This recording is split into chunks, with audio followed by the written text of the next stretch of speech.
Mampikorotana ny fandrindrana ny fifamoivoizana nefa ny tsy fanarahany mpitatitra ireny toerana fijanonan'ny fiara ireny.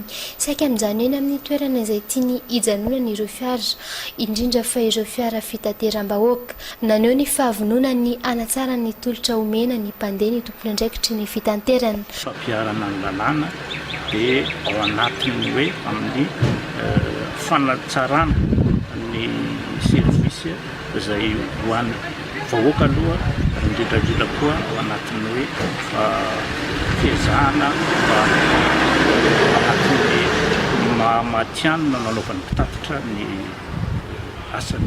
Efa misy fomba fiasa napetraky ny ministera ny fitantanana hatramin'izay natao handrindrana ny asan'ny fitanterana, ampiarina ihany koa izany manerana ny faritra rehetra, isan'izany eto Vakinankaratra.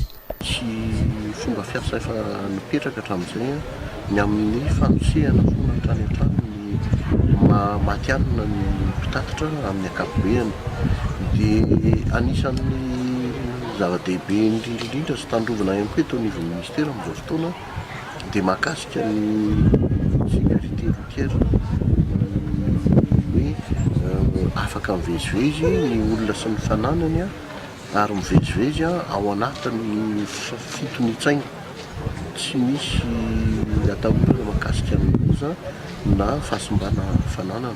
Nisy ny fivoriana ny arahany ministeran'ny fitanterana sy ireo lehiben'ny kooperativa eto Vakinankaratra nametrahana ny fomba fiasa sy ahafahana mandroso vahaolana ho an'ny fitanterana eto Vakinankaratra. Natolotra teto ihany koa ny talem-paritry ny fitanterana vaovao.